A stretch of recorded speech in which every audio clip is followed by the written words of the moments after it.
예, 우리 평신도를 위한 조직신학 두 번째 강의 제3과 4가 하겠습니다. 섭리론과 구원론에 대해서 말씀을 좀 배우도록 하겠습니다. 함께 기도 드리겠습니다. 사랑의 하나님, 은혜를 감사합니다. 또 이렇게 우리에게 귀한 시간을 주셔서 하나님 말씀을 배우고 익힐 수 있는 시간을 주셔서 감사를 드립니다. 하나님 말씀을 바르게 배워서 우리가 확신한 일에 거할 수 있도록 주의 성령께서 이 시간에 함께 해주시고 말씀을 나누는 자나 듣는 모두가 성령의 인도를 받는 은혜가 있게 하여 주시옵소서. 또 주일 오후에 이렇게 귀한 시간을 들여서 수고하시는 모든 성도님들을 격려해 주시기 원하며 우리가 말씀을 나누는 이 가운데 또 하나님의 위로가 우리 모두에게 많은 은혜가 있게 하여 주시옵소서. 예수님 이름으로 기도드리옵나이다. 아멘. 예, 오늘 삶과 섭리를 좀 배우겠습니다. 섭리라는 건 결국 하나님의 뜻이라는 뜻인데요. 가장 중요한 하나님 뜻은 인간 구원입니다. 뭐 그렇지 않겠습니까? 그래서 하나님께서 하나님 나라를 이 땅에 이루기 위해서 가장 중요한 섭리를 가지고 있죠. 이 땅에 하나님 나라 이루는 게 하나님 가장 바라시는 겁니다. 근데 그게 잘 안 되죠. 잘 안 돼서 교회도 가정도 국가도 문제입니다. 그죠? 개인도 문제가 있으니까 관계에 많은 어려움을 겪죠. 우리가 흔히 영어로 역사를 히스토리라고 그러는데 히즈스토리 뭐 그렇게 말하면 물론 라틴어도 다른 의미가 있습니다만 역사의 기준이 예수님이신 것만 다 아시죠. 비포와 AD로 BC와 AD로 나눠지는데 역사의 주인은 예수님이시다. 근데 과연 그런가? 뭐 현재 사회에서는 그런 걸 또 부정하는 데 많으니까 오늘 그걸 좀 살펴보겠습니다. 생각을 위한 질문을 보겠는데 17번 아주 많은 질문이 나오는 거죠. 구약은 이스라엘의 역사책인데 왜 성경인가? 그 질문을 굉장히 많이 하세요. 이따가 뒤에 본문에도 나올 수 있는데 이 중요하니까 미리 또 잊어버릴 수 있으니까 설명을 좀 드리고 가겠습니다. 세상의 역사를 구분할 때는 우리 흔히 두 가지로 나누죠.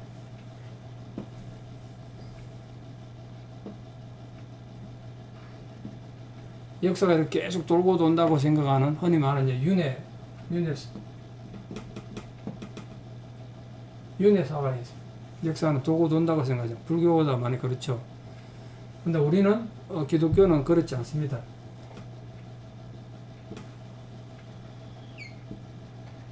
시작점이 있었고 언젠가는 역사는 끝이 난다고 생각하죠.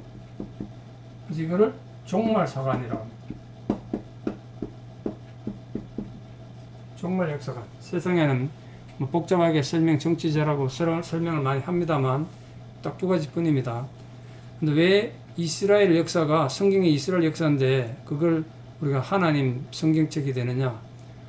성경이 특히 구약 성경은 이스라엘 역사인 거 맞습니다. 저도 인정해요. 실제로 이스라엘 아이들이 교실에서 역사 시간에 배우기도 해요. 근데 그게 왜 문제가 되고 모순인가 지금부터 좀 설명을 드리겠습니다. 하나님께서 태초에 천지를 창조하셨고 연영한 끝이 있겠죠. 근데 그 와중에 그 일정 부분에 요 속에 이스라엘이라는 나라가 들어있는 거예요.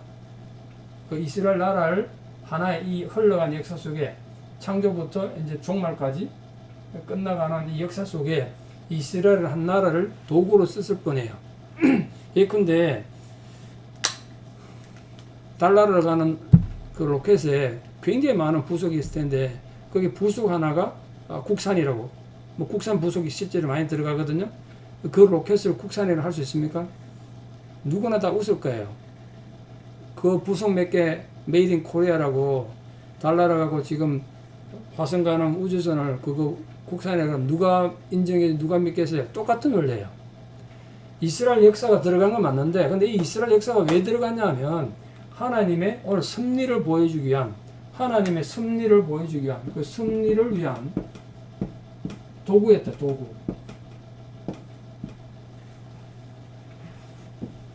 어떤 사람들은 뭐 이따가 밑에도 나옵니다만 왜 그 외국 종교를 믿냐고 서양 종교를 믿냐고 막 그런데 기독교는 서양 종교인데 동양인이 왜 믿냐 이런 분도 계세요. 근데 성경을 모르고 역사를 모르니까 그러죠. 이스라엘 역사가 들어간 건 분명해요. 뭐 다윗 왕 얘기도 있고 아브라함 얘기도 있고 쭉 나오죠. 이스라엘 또 나라가 어떻게 망했는지 왕들 얘기가 쭉 나오는데 그 이스라엘 역사가 하나님 전체 이 종말을 이루는 인간의 역사, 그 하나님 역사의 하나의 한 부분의 도구였습니다. 그렇다고 해서 그걸 전부 다가 이스라엘 역사지 이건 성경이 아니다 이렇게 말할 수 없다는 걸 꼭 기억하시면 좋겠습니다. 같은 논리로 18번에 유대인이 믿던 여호와 하나님이 민족 종교인데 왜 우리 하나님이 되냐. 실제로 제가 성도인들 데리고 이스라엘에 성지순례 갔을 때요. 그 이스라엘 사람들 가이드가 웃으면서 하는 말을 들은 적이 있어요. 자기들 조상 무덤이고 자기들 나라 역사인데 너희들이 왜 돈 들여서 오냐고. 같은 맥락이에요. 아브라함 이스라엘 민족 조상 맞아요. 다윗 왕은 이스라엘 왕이죠. 우리나라 왕은 아니죠. 이스라엘의 세종대왕 같은 존재잖아요. 근데 우리가 왜 거기 가냐 하면 그 이스라엘 나라의 왕이면서 하나님 나라의 중요한 도구로 쓰였기 때문에 우리가 인정하고 가는 거죠. 같은 맥락입니다. 그 유대인들은 많이 믿었던 하나님이 아니에요. 이스라엘 하나님은 유대인만의 하나님이 아니었다고. 유대인은 물론 그렇게 생각했지만 국수주의로 유대 우월주의로 자기들만의 구원받는 선민 사상이 있었지만 하나님은 인정 안 하셨어요. 이스라엘 백성에게 율법을 줄 때부터 모든 민족에게 율법을 나누고 빛이 되라고 하는 당부했지만 이스라엘이 그걸 안 지켰을 뿐이에요. 창세기 3장에 나오는 생명나무 무엇을 의미하는가 지난주에 약간 설명드렸습니다. 오늘 다시 좀 말씀드리고요. 그 영원한 생명 어떤 것이고 어떻게 얻을 수 있는가 구원에 대한 문제죠. 21번에 인류 역사를 통해서 깨닫게 되는 하나님 뜻은 도대체 무엇이냐. 하나님 뜻. 22번에 아담에게 주셨던 선택의 자유를 나에게는 새로 주실 수 없습니까? 분명히 있는 거죠. 지금 우리도 하나님 자유를 받는 거 아니겠습니까? 23번에 하나님이 가인의 제사는 안 받으시고 아벨의 제사는 받으신 이유가 뭐냐? 그 차별 아니냐? 왜 그런가? 그 과연 차별인가? 이따 보겠습니다. 노아가 홍수에서 구원받았는데 믿음으로 받은 거냐? 아니면 행함으로냐? 어느 거냐 이거죠. 자, 인류 역사를 통한 하나님의 구원 계획을 여러분 알고 계십니까? 자, 원죄와 자범죄 속에 있는 인간의 실존, 인간의 현재 상황을 지금 말하는 거죠. 원죄는 지난주 분명히 설명드렸습니다. 사실 우리 기독교 신앙이 굉장히 중요한 거죠. 원죄라는 개념은. 원죄라는 걸 개념을 잘못 이해하면 우리가 세상 사람들한테 자꾸 욕먹어요. 왜 우리가 죄인도 아닌데 죄 지었냐고 자꾸 욕먹고 그러죠. 원죄가 뭐라 그랬죠? 여러분 기운 그 손자가 여러분 새로 태어난 둘째 애가 죄인이라 그러면 기분 좋겠습니까? 기분 안 좋죠. 근데 죄인은 맞아요. 무슨 죄라고요? 걔가 뭐 윤리적 도덕적 죄라는 뜻은 아니에요. 절대로 아니죠. 얼마나 천사 같고 아름답습니까? 근데 원죄를 가진 거예요. 원죄는 도덕적 죄가 아니에요. 윤리적 죄가 아니니까 기분 나쁠 필요 없어요. 우린 그거 갖고 태어나는 거예요. 원죄가 뭐라고요? 지난주 그림 기억나십니까? 인간은 영과 혼과 육체가 있다 그랬죠. 그 육체는 눈에 보이는 거니까 뭐 병들고 건강한 겁니다. 혼은 지정의 감정, 느끼고 배우고 모든 감정을 말합니다. 그 공부도 여기서 하고 사업도 여기서 하는 거예요. 하나님 없어도 세상 잘 살 수 있어요. 이 영이 죽어 있는 상태, 이게 원죄라고 그랬습니다. 아담이 이렇게 돼버린 거예요. 원래는 아담의 영이 있었습니다. 근데 선악과 따먹는 순간 이게 죽은 거예요. 이해하시겠습니까? 하나님은 영이신데 그 영이신 하나님께서 인간에게 씨앗을 주셨어요. 씨앗을. 지난주 배우셨습니다. 성령의 씨앗을, 이 씨앗이 자꾸 자라가서 이제 이게 점점 자라서 하나님을 이해하는 수준으로 이게 점점 넘어가면 이 하나님은 무한대죠. 이게 무한대 뜻이에요. 내가 하나님의 내 안에 영이 점점 자라간 만큼 하나님을 이해하는 거예요. 교회를 얼마나 오래 다녔냐가 아니라 내 안에 있는 속사람, 이 영이 얼마나 성숙했느냐가 결국 신앙의 성숙도고 하나님 알아가는 겁니다. 이게 이제 원죄예요. 근데 살다가 또 죄 짓죠. 원죄만 아니잖아요. 근데 이거는 윤리적, 도덕적 죄가 있을 수 있죠. 자범죄. 두 가지 이 죄 때문에 인간 속에는 문제가 있는 거예요. 자, 범죄한 아담의 모습으로 탄생되는 인간들 보겠습니다. 이 깨어진, 이 영이 죽은 상태, 이거 깨어졌다는 거예요. 이 영이 죽은 상태로 인간이 태어나요. 그래서 하나님께서 그 죽음의 개념을 인간이 타락하는데 너는 흙이니 흙으로 돌아가라. 죽음의 개념을 그렇게 말했죠. 하나님 품에는 원래 죽음이 없잖아요. 원래 에덴 동산에는 죽음이 없었어요. 죽음 개념이. 근데 아담이 타락함으로써 죽음이 들어온 거죠. 자, 그래서 그 죽음이 어떻게, 이 원죄가 어떻게 유전되는가를 보겠습니다. 창세기 5장 3절은 그러면서 굉장히 중요한 성경입니다. 아담이 130세에 자기 모양이에요. 하나님 모양 아니에요. 자기 형상과 같은 아들. 그 출점 치시겠습니까? 자기 모양, 자기 형상. 아담은 누구 형상이었다고요? 아담은 하나님 형상. 하나님 모양을 닮았는데, 아담이 자식을 낳았는데, 이제 하나님 형상, 하나님 모양이 아니라, 아담의 모양, 아담의 형상을 닮은 아들을 낳아서 이름을 셋을 한 거예요. 그 이 아들은 에덴 동산 밖에서 태어난 거죠. 에덴 동산 밖에서. 쫓겨났으니까. 물론 또, 여기 또 짚고 넘어가야 될 게 있는데, 나중에 가인이 동생 죽이고 난 뒤에, 사람들이 가인을 죽이려고 그런다고 그러니까, 뭐, 가인하고 아벨밖에 없었는데, 누가 사람을 죽이려고 그랬냐고 많이 또 질문을 하시는데, 여러분, 성경이 족보책이 아니잖아요. 다 기록 안 했다고요, 성경이. 대표성만 갖고 기록했기 때문에, 아담이 낳은 이 자식들이 이거 외에도 많은 거죠. 성경은 다 기록하지 않았다는 꼭 기억하십시오. 자, 결론을 말하면, 아담은 하나님 형상을 닮았 사람이었지만, 아담이 낳은 자식은 아담의 형상. 그 아담의 형상이 뭔데요? 이거예요. 영이 죽어 있는 상태. 하나님의 형상이 깨어진 상태. 흙으로 돌아가야 될 상태. 안목의 정력과 이성의 자랑을 가진 그런 죄 많은 존재로 태어났는데, 그게 이제 유전된 거예요, 유전. 여러분이 아무리 대단한 믿음을 가졌다고 해도, 대단한 믿음을 가졌다 칩시다. 세상에서 제일 성자라고 해도 자식을 낳잖아요? 그럼 그 아버지 신앙이 그냥 가는 거 아니잖아요. 영이 깨어진 상태에 태어나면 그 아이는 또 자기 영이 하나님의 되살아나서 하나님과 구원 관계를 맺어야 되는 거예요. 그래서 하나님은 아브라함의 하나님이고 이삭의 하나님이고 야곱의 하나님이에요. 아브라함의 하나님이 그냥 이삭의 하나님이 아니라 이삭이 또 하나님을 새로 만나야 된다니까, 새로. 모든 사람이 이렇게 만나야 돼.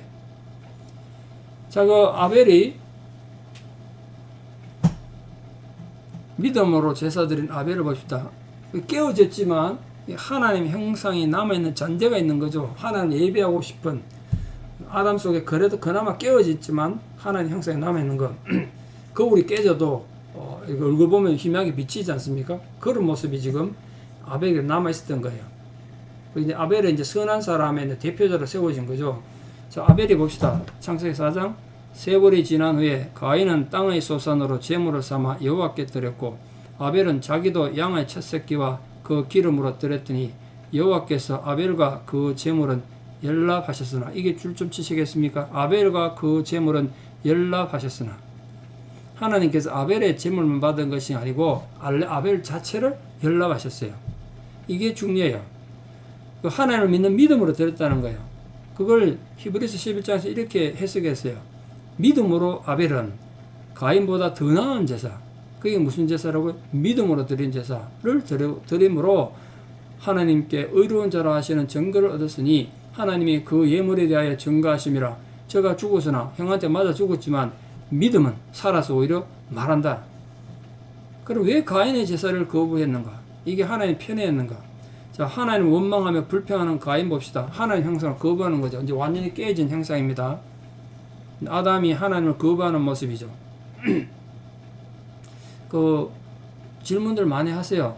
하나님이 가인은 싫어하고 아벨만 좋아했다, 편애하셨다. 가인이 뭐 동생 죽일 거 몰랐냐? 뭐 이런 식으로 하는데, 돌멩이가 하나 있는데요. 돌멩이가 딛고 올라서면 디딤돌이지만 걸려 넘어지면 맨날 걸림돌이잖아요. 신앙도 마찬가지입니다. 이런 걸려 넘어지지 말고 딛고 일어서는 디딤돌이 되기를 바랍니다. 자, 하나님 어떻게 원망했고 가인의 제사는 왜 하나님께서 받지 않으셨는가 보십시오.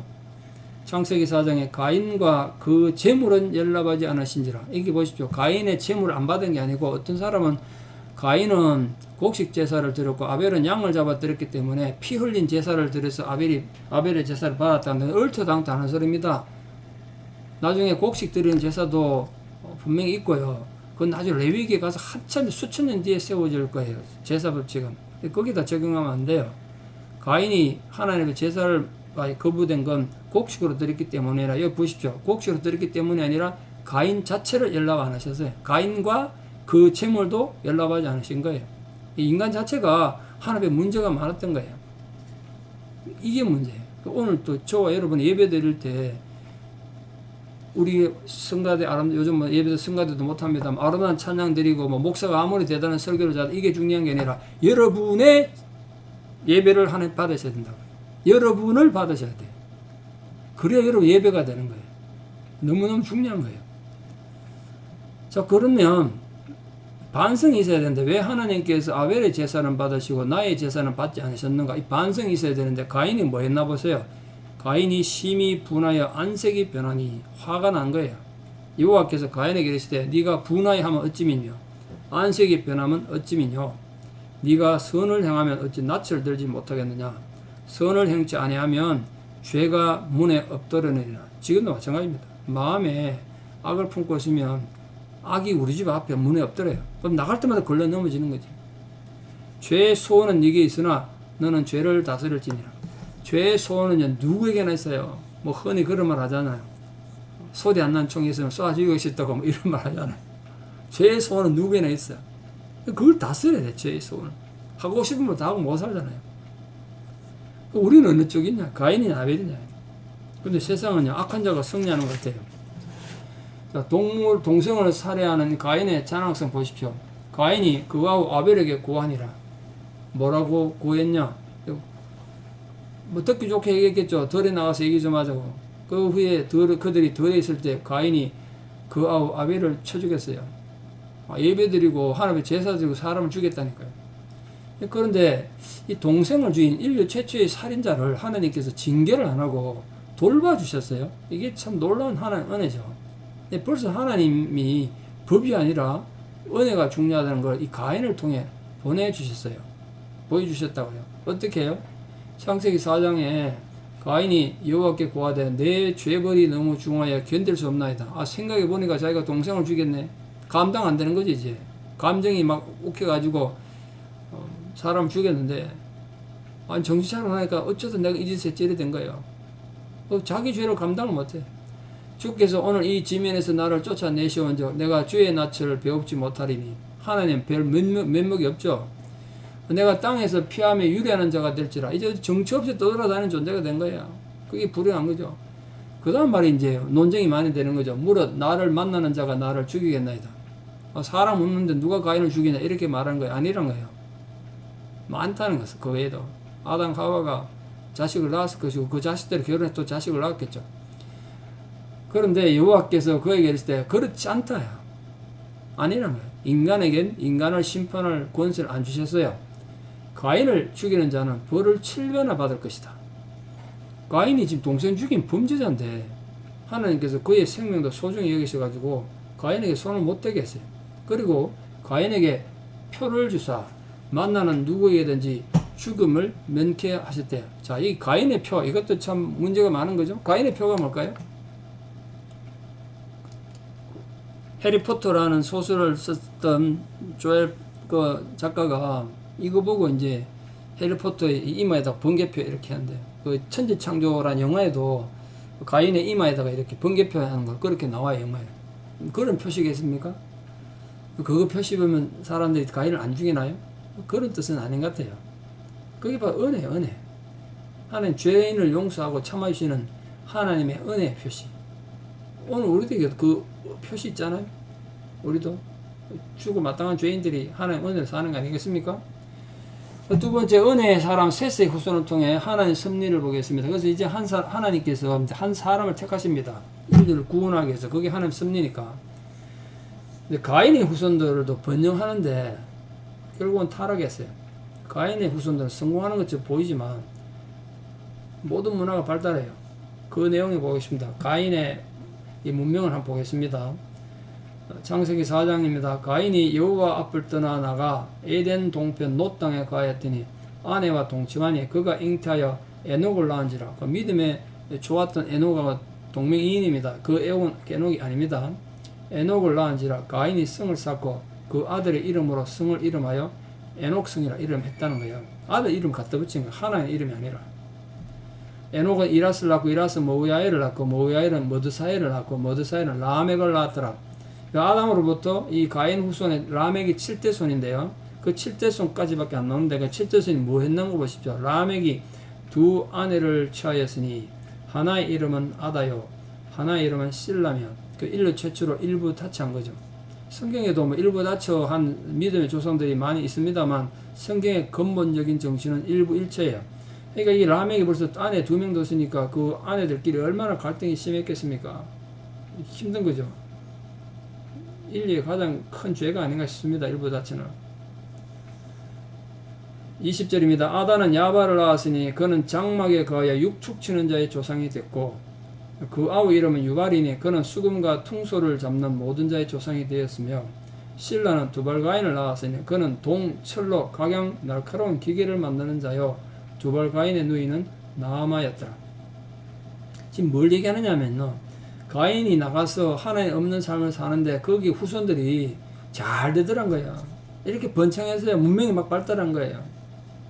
그 가인 후손의 어떤 라멕의 이 끔찍한 타락상을 보겠습니다. 라멕이 아내들에게 이르되 아다와 실라여 내 소리를 들어라. 라멕의 아내들이여 내 말을 들어라.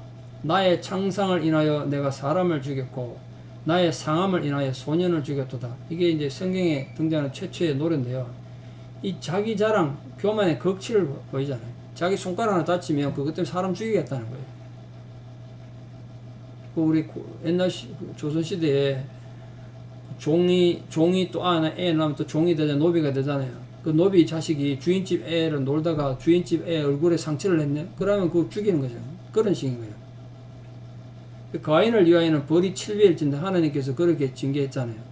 라멕을 위해서는 벌이 77배에 이르렀다. 하나님보다 더한 거예요, 지금.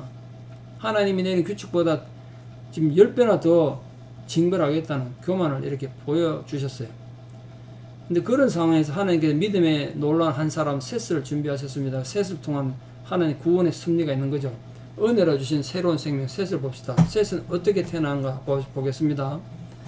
아담이 다시 아내와 동침하며 그가 아들을 낳아 그 이름을 셋이라 했으니 이는 하나님이 내게 가인을 죽인 아벨 대신에 다른 씨를 주셨다 합니다. 그 다른 씨란 뜻이에요. 셋이. 또 다른 씨.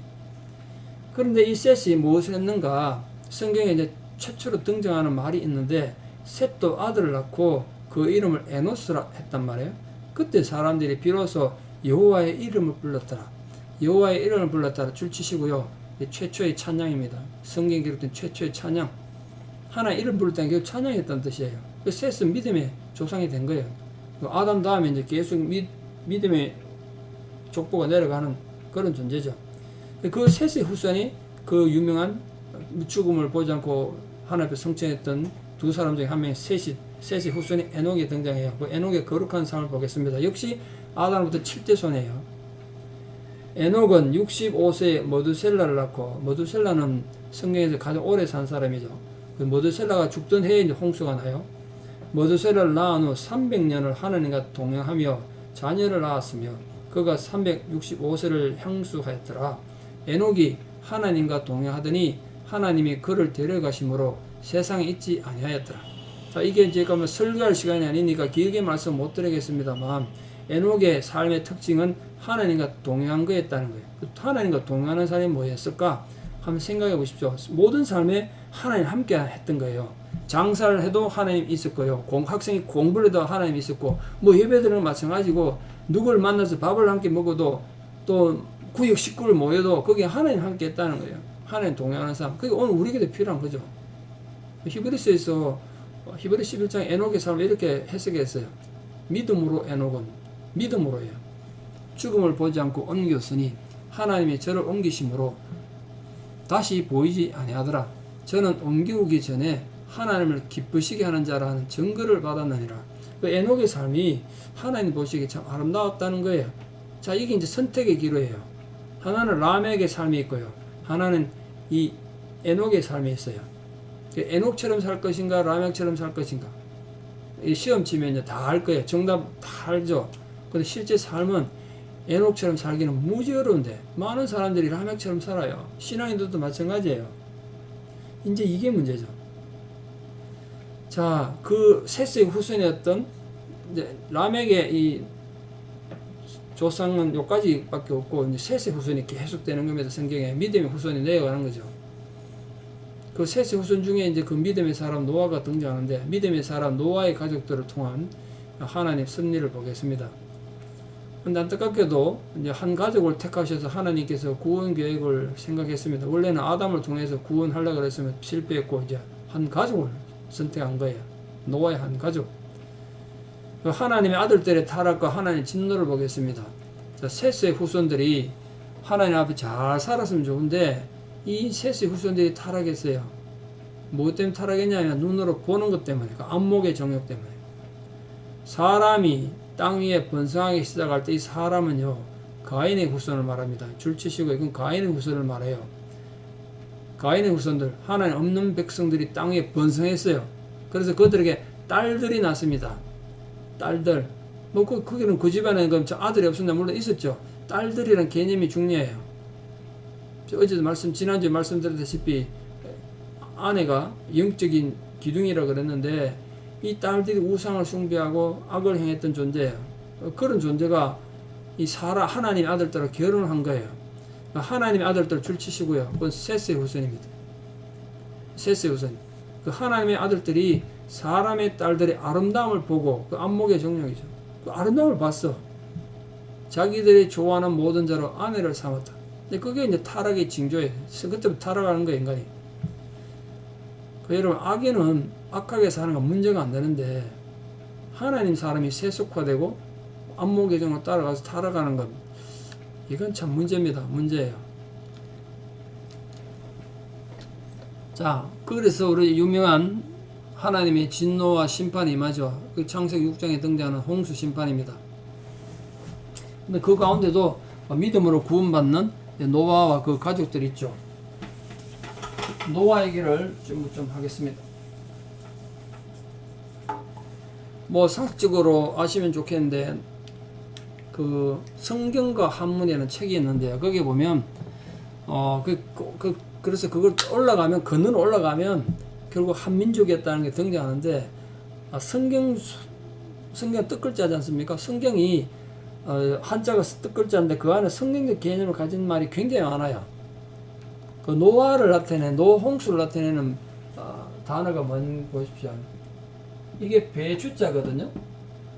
배에 8명이 들어갔다는 거예요. 배주자와 8 입구자 이거는 선자예요. 큰 배를 나타내요. 큰 배. 홍수 개념이 들어있는 거잖아요. 그걸 보겠습니다. 노아의 의로운 성품을 보겠습니다. 노아의 사적은 이러하니라. 노아는 의인이요. 의인의 개념을 좀 생각하시면 좋겠습니다. 하나님과 관계가 바로 된 사람, 당세 완전한 자라. 하나님 인정한 사람이었어요. 그가 하나님과 역시 동행했습니다. 에녹처럼. 그가 세 아들을 낳았는데 셈, 함, 야벳이었습니다. 때에 온 땅이 하나님 앞에 폐기하여 강포가 땅에 충만한지라. 하나님이 보신즉 땅이 폐기하였으니 이는 땅에서 모든 혈육 있는 자의 행위가 폐기함이었더라.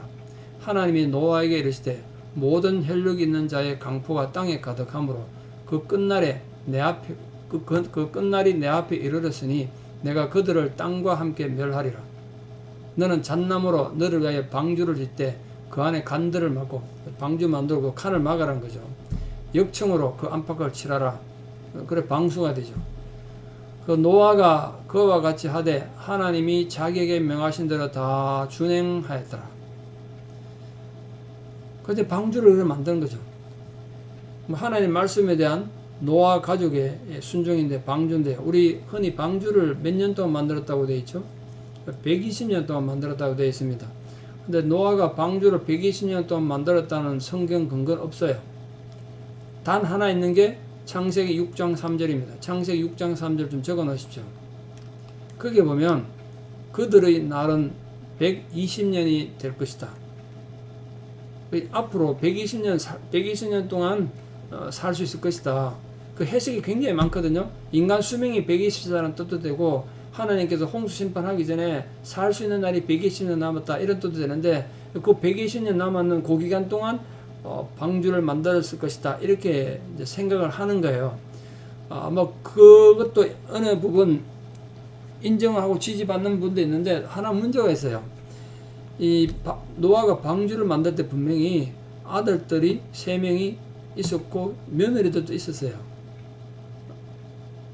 그러면 이 적어도 노아가 아이들을 낳고 난 뒤에 방주 만들었다고 본다면 뭐 또 이런 것도 있죠. 노아가 방주 만들다가 아이를 낳고 결혼시켰다 이렇게 볼 수도 있는데, 그럼 어떻게 되냐면요, 노아가 502세에 첫 아들 셈을 낳아요.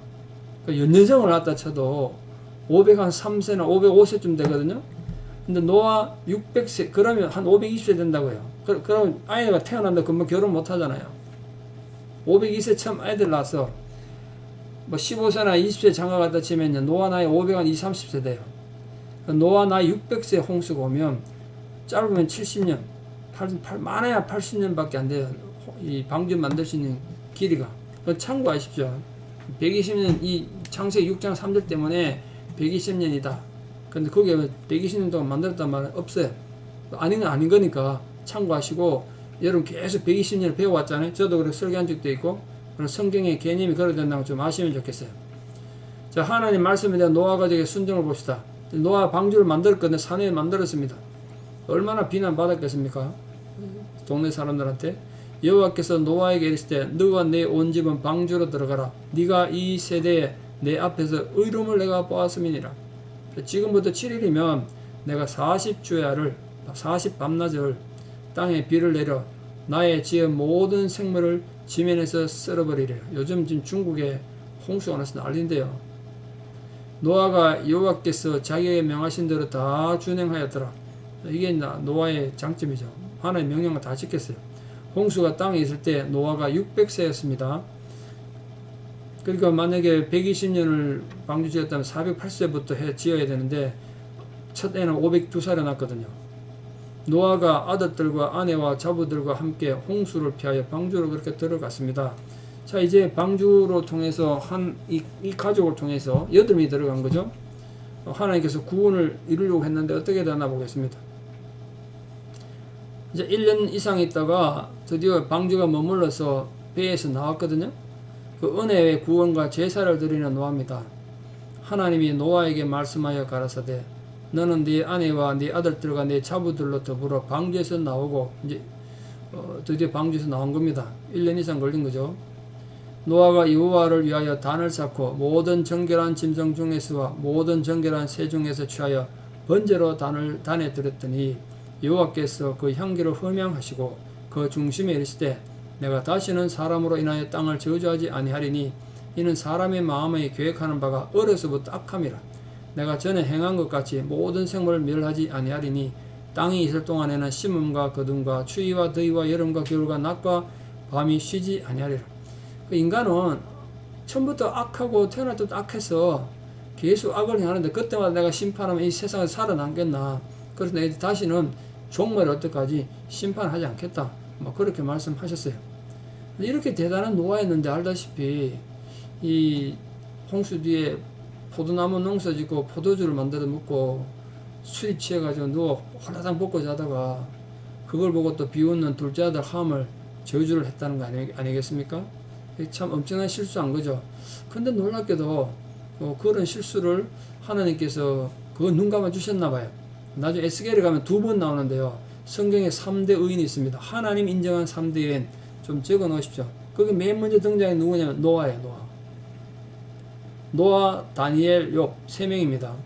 노아, 다니엘, 욥이 와서 내게 간구해도 그들은 그들의 의로만 그들만 구원받지 너희들의 죄를 용서하지 않겠다 하는 그런 말씀이 나오는데 그만큼 의인이었다는 거예요. 그 정도 의인이 와가 기도해도 안 듣겠다 이런 뜻이니까요. 대단한 의인인 거죠. 자, 한 사람 아담 셋도 실패했고요. 한 가족 노아 가족도 실패했습니다. 그래서 이제 하나님 한 민족을 선택하셨습니다. 이 구원의 섭리를 위해서 선택된 민족 이스라엘을 통한 하나님의 구원 섭리. 아까 말씀드렸다시피 하나님의 흘러가는 긴 역사 속에 구원을 위한 그 한순간 그 인간 구원을 위해서 하나님께서 한 민족을 택해서 도구로 쓰셨을 뿐이에요. 그러니까 여러분 구약 성경이 뭐 이스라엘 역사다 그리고 시비걸 필요 하나도 없어요. 노아의 후손들의 타락과 하나님 심판을 보겠습니다. 인간은 아무것도 아닌데 왜 그렇게 교만한지, 또 인간이 어떻게 교만해졌나 보세요. 노아 후손들의 힘이 막강해졌어요. 그때 당시로는 과학이 발달한 거예요. 그게 뭐냐, 그 과학이 발달한 벽돌을 만들었어요. 벽돌이 지금이 아무것도 아니고 별거 아닌데 그냥 돌로만 쌓고 눈에 보이는 돌로만 자연석 돌로만 쌓으면 쌓는데 한계가 있어요. 돌로는 많이 못 쌓잖아요.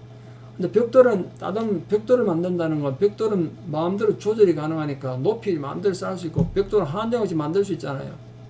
그 당시로 봐서 엄청난 발전이죠. 자, 문명의 발달과 하나에 대한 교만입니다. 그래서 그 교만을 만든 게 바벨탑이에요. 온 땅의 구음이 하나요. 언어가 하나였더라. 말도 하나고 뜻도 하나였어요. 이에 그들이 동방으로 옮기다가 신할 평지를 만나 거기 거하고 서로 말하되 자 벽돌을 만들어 견고히 굽자. 그것도 단단하게 굽자는 거예요. 이에 벽돌로 돌을 대신하고 예전에 돌로 짓였는데 돌을 대신했어. 역청으로 예전에 진흙을 발랐거든요. 돌에다가 진흙 오래 못 가잖아요. 역청을 했으니까 이게 얼마나 접착력이 좋았겠어. 또 말하되 자 성과 대를 쌓아 대 꼭대기를 하늘에 닿게 하여 우리 이름을 내고 우리 이름을 내고 줄치시고요. 원래 인간은 하나님 이름을 내게 되는데 이 교만한 인간들이 자기들 이름을 낸다는 거예요. 그리고 온 지면의 흩어짐을 면하자. 원래 하나님 명령이요. 땅에 번성하라 그랬다. 번성하라 그랬다. 뭐 온 우주에 이 지구에 편만에 있어라 그런데 흩어지지 말자는 거예요. 하나님 명령을 다 거부했어요. 그랬더니 여호와께서 인생들에 쌓는 성과 대를 보시려고 강림하셨더라. 인간들이 얼마나 연약하면서 교만한지 자기들이 이게 해놔놓고 이 대단하다는 거예요. 바벨탑이 하나님께까지 올라가 보자 그랬으니까. 이게 근데 빈대가 땅에 한번 뛰었다고 우주 정복했다고 말하는 거 마찬가지예요. 지가 한번 뛰었다고 높이 뛰었거든. 한 2m 뛰었으니까 지 몸무게 2m 뛰었으니까 얼마나 높이 뛰었습니까? 마치 인간이 달에 한번 갔다 와놓고 우주를 정복했다고 말하는 거 마찬가지. 달에 갔다 또 우주를 정복했다고 했죠. 지나가는 개가 웃을 일 아닙니까?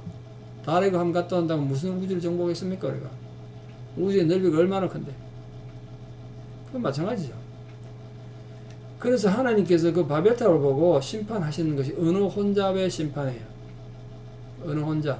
지금도 계속되는 비극이죠. 말이 안 통하잖아요. 한국어, 영어 이게 안 통하는 게 아니라 같은 한국말 해도 말이 안 통하죠. 이런 부부간에 말이 통하세요? 말 안 통한 사람 많잖아요. 도대체 무슨 말 하는지 이해도 안 되고. 구음이 달라진 거예요. 언어도 달라졌지만 구음도 뜻도 달라졌어. 내가 하는 말을 뜻을 못 알아듣잖아요, 사람들이. 여호와께서 가라사대 이 무리가 한 족속이요 언어도 하나이므로 이같이 시작하였으니 이후로는 그 경영하는 일을 금지할 수 없으리로다. 자, 우리가 내려가서 거기서 그들의 언어를 혼잡게 하여 그들로 서로 알아듣지 못하게 하자 하시고 여호와께서 거기서 그들을 온 지면 흩으신 고로 그들의 성쌓기를 거쳤더라. 그러므로 그 이름을 바벨 흩어진다. 또 언어의 혼잡이라는 뜻이에요. 바벨이라 하니 이는 여호와께서 거기서 온 땅의 언어를 혼잡게 하셨습니다. 여호와께서 거기서 그들을 온 지면에 흩으셨더라. 위에서는 벽돌 올려라 그러는데 밑에서 물 올리고 뭐 이러고서 공사가 되겠습니까? 말이 달라진 거예요. 그러니까 말 통하는 사람들끼리 모인 거지. 지금도 계속되는 비극입니다. 말의 오해. 이게 언제 회복되냐면요. 오순절 성령이 다락방에 임하니까 다 뜻이 다 통하더라고요. 말이. 다른 나라 사람들 와서 말이 다 통했다고 돼 있잖아요. 이스라엘 민족을 선택하신 하나님의 섭리를 보겠습니다. 왜 하나님께서 이스라엘 민족을 택했는가? 이 구약 성경이 이스라엘 역사인데 왜 하나님의 말씀이냐고 말한 그 이유예요. 아까 말씀드렸다시피 역사의 긴 하나님의 구원 과정에 택했기 때문에요. 그 한순간 택했기 때문에. 아브라함을 부르신 하나님을 보겠습니다. 아브라함을 통해서 하나님께서 한 민족을 본 거죠. 아브라함 안에서 하나님께서 민족을 보고 민족의 소명을 주셨어요. 여호와께서 아브라함에게 이르실 때 너는 너의 본토 친척 아비집을 떠나 내가 네게 지시할 땅으로 가라. 내가 너로 줄치십시오. 큰 민족을 이루고. 이때 민족이란 게 이스라엘 민족을 먼저 상징할 텐데 그 이스라엘만을 위한 거 아니에요. 이유가 뭐냐면요. 내가 너로 민족을 이루게 한 이유가 뭐냐면 내게 복을 주어 내 이름을 창대케 하리니 너는 복의 근원이 될지라. 네가 복의 근원이 되는데 그 다음 뭐 하라고 그러냐면요. 너를 축복하는 자에게는 내가 복을 내리고 너를 저주하는 자에게는 내가 저주하리니 그 다음 중요합니다. 줄치십시오. 땅의 모든 족속이 너를 인하여 복을 얻게 하기 위해서 이스라엘을 부른 거예요. 모든 족속이에요. 이스라엘만이 아니에요. 그러니까 이스라엘 민족에게 율법을 주고 하나님 말씀을 주면서 모든 민족에게 성경이 되게 하라 주셨단 말이에요. 그러니까 이게 이 성경이 이스라엘 역사다 그러면 안 되는 거예요. 오늘 분명히 보십시오. 모든 족속이 너로 인하여 복을 얻게 하기 위해서 내가 너를 불렀고 네 후손들이 민족이 되게 하겠다 하신 거예요. 그러니까 더 이상 성경은 구약 성경 이스라엘 역사인데 우리가 배울 필요가 뭐 있냐? 그런 말은 성립이 안 되는 거예요. 하나님 애초에 그런 뜻을 안 주셨어요. 다만 이스라엘 백성들이 자기들끼리 선민사상에 젖어가지고 국수주의에 빠져서 민족주의에 빠진 것 뿐이지 하나님 뜻을 완전히 오해한 거죠. 저는 구약성경 읽을 때마다 이스라엘 백성들은 이런 부분을 어떻게 해석하는가 참 오해할 때가 굉장히 많아요. 성경을 읽으면서 이 아브라함이 여호와의 말씀을 쫓아갔어요. 아브라함은 알았던 거예요. 자기 후손들만이 아니라 모든 민족이 하나님 백성이 되어야 되는 걸 알았단 말이에요. 그래서 말씀을 쫓아갔고, 그러니까 그 본토 친자 아비 집을 던져놓고 쫓아갔죠. 그와 함께 갔으며, 롯도 그와 함께 갔으며, 아브라함이 하란을 떠날 때 그의 나이 75세였더라. 여러분, 아브라함이 180세 죽는데, 그러니까 광야 생활을 거의 100년 넘게 했어요. 100년 넘게. 100년의 순종 생각하세요. 100년의 순종. 아브라함의 하나님, 이삭의 하나님, 야곱의 하나님, 이게 하나님 이름인데요. 개인적으로 다 만났다. 아까 말씀드린 것처럼 하나님이 아브라함과 만나셨다면 그 아들 이삭은 아버지를 통해서 하나님을 만나는 게 아니라 이삭의 생애에 자기의 하나님 직접 따로 만나야 돼요. 야곱도 마찬가지. 할아버지와 아버지 하나님이 아니라 나의 하나님을 만나야 된다. 오늘 여러분 다 마찬가지예요. 여러분의 하나님이 계셔야 돼요. 여러분 부모의 하나님, 여러분 목사의 하나님이 아니라 내가 만난 하나님이 있으셔야 돼요. 그래야 신앙 고백이 되고 구원의 확신이 오는 거예요. 그래야 이 척박한 이민 땅에 살아갈 수가 있는 거예요. 하나님이 또 모세에게 이르시되 너는 이스라엘 자손에게 이같이 이르기를 나를 너에게 보내신 이는 너희 조상의 하나님인데 곧 아브라함의 하나님, 이삭의 하나님, 야곱의 하나님 여호와라 하라. 이는 나의 영원한 이름이다. 하나님 이름. 곧 그러니까 너의 하나님이 되어야 한다. 너도 하나님 만나야 된다 이런 뜻이에요. 대대로 기억할 나의 표호 이름이다. 별명이다. 별명. 그래서 모세를 부르셔서 이스라엘을 구원하시는 하나님 내용이 이제 출애굽기 아니겠습니까? 하나님께서 이스라엘 백성들을 그 뒤로 400년 이상 훈련했습니다. 사사기까지 치면은. 하나님 이스라엘을 구원하신 이유를 명백히 나중에 밝혀주는데 거기 성경 좀 적으시겠습니까? 출애굽기 19장 4절에서 6절. 출애굽기 19장 4절에서 6절. 그게 이스라엘 민족에 대한 하나님이 주셨던 그 민족 건국 이념 같은 내용인데요. 출애굽기 19장 4절에 6절. 그게 세 가지 하나님께서 명령하셨어요. 이스라엘 백성들이 하나도 안 지켰습니다만. 첫째, 너희가 내 말을 잘 듣고 내 언약을 지키면 너희들이 하나님의 소유가 될 것이다. 하나님의 것이 될 것이다. 두 번째, 너희는 제사장 나라가 될 것이다. 세 번째, 거룩한 백성이 될 것이다.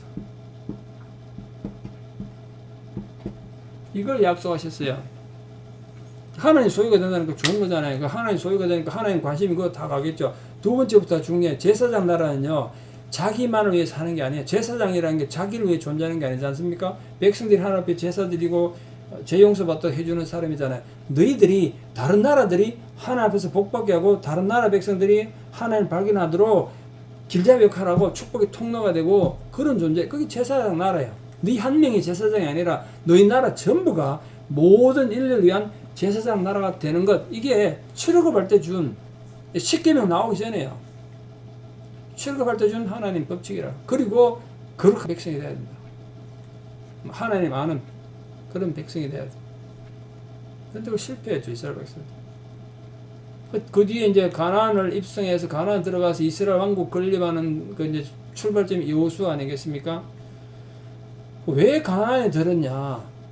그 가나안에 들어가서 거기에 있는 타락한 백성들을 물리치고 거기서 하나님 거룩한 백성으로서 제사장 나라로서 그 주변 모든 나라들 하나님 백성으로 삼아야 되는데 이 이스라엘 민족들 선민의식으로 자기 우월주의에 빠진 거예요. 우리만이 하나님을 선택했다는 게 아니에요. 우리만 하나님 택한 게 아니라 우리를 통해서 하나님께서 모든 민족을 하나님 백성 되게 하셨다. 이걸 알아야 되는데 그건 아직도 이해 못하는 것 같아요. 이스라엘 백성들이.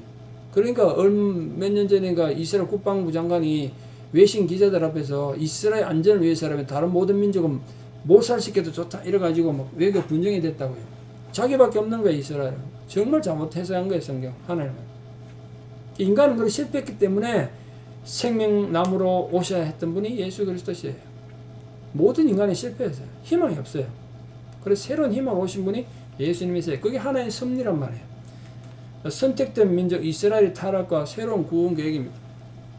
자, 심판 속에 있게 된 이스라엘.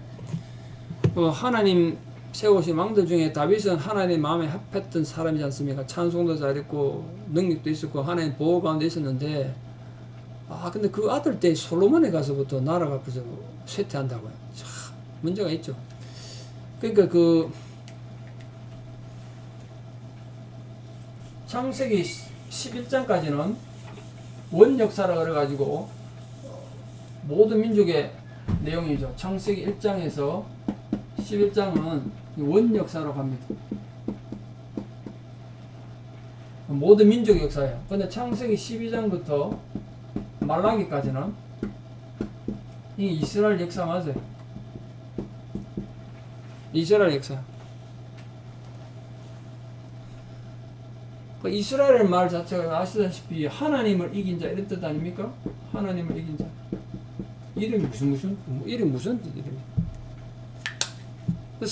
소명이 있는 거야. 하나님 이겼다. 이래 하나님 이긴 자 이름 붙인 이유가 너희들이 세상에 거룩하게 되고 하나님의 말씀이 흘러간 축복의 통로가 되고 제사장으로서 복음 역할을 하라는 거예요. 이스라엘 한 나라의 역사가 절대로 아니에요. 하나님 백성으로서 모범이 돼야 된다 너희들이. 그래서 오늘부터 절대로 구약 성경은 이스라엘 역사인데 우리가 성경으로 받아들여야 됩니까? 이러면 안 돼요. 하나님께서 애초에 그런 적이 없으세요. 이스라엘 역사만으로 주지 않았다 구약 성경을. 너희들이 역사를 통해서 다른 모든 민족이 하나님을 알게 해야 한다고 주셨어요. 그런데 인간이 타락한 거죠. 다윗은 하나님 앞에 충성했고 물론 죄도 지었지만 회개를 해서 하나님 기쁜 아들이었습니다만 그 아들 솔로몬이 성전도 짓고 거창하게 하나님 순종했는데 자기가 지은 성전에다가 온갖 우상 숭배를 다 했어요. 온갖 우상 숭배. 그 죄로 이제 왕국이 분열되죠. 제가 축복의 조상, 저주의 조상 설교할 때 기억나십니까? 솔로몬이 그렇게 하나님 죄를 지어서 솔로몬 때 당장 나라를 쪼개고 솔로몬 죽이고 싶었지만 그 아비 다윗을 생각해서 솔로몬 때는 그냥 두고 그 아들 때 가서 나라를 나눈다 그랬어요. 그러니까 다윗은 솔로몬에게 축복의 조상이 돼가지고 솔로몬이 죄를 져도 그 솔로몬에 갈 징계를 하나님께 막아주는데 이 솔로몬은 자기 죄 때문에 그 밑에 아들을 가가지고 나라가 쪼개지고 망하는 원인을 제공했어요. 솔로몬이 뭐 지혜의 왕이라고 세상 잘 살아도 생각하시면 큰 오산이죠. 그 아들 르호보암 때 이름을 좀 알아놓으십시오. 나중에 헷갈리니까 르호보암 때 솔로몬 아들입니다. 르호보암 때 북쪽 왕이 이제 여로보암입니다. 여로보암이 반란을 일으켜가지고 이제 이게 북쪽은 이스라엘이고요. 남쪽은 유다가 되는데 그 여로보암이 이스라엘 일대 왕 초대 왕이 됐습니다. 나라가 쪼개졌어요. 그 왕국이 분열됐어요.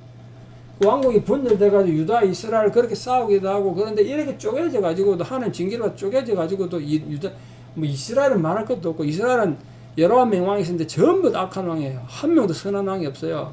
여기도 11명 뭐 어떻게 20명 왕이 있는데 왜냐 한 명이 여왕이 그 왕이 아닌 여자가 하나 태어나거든요.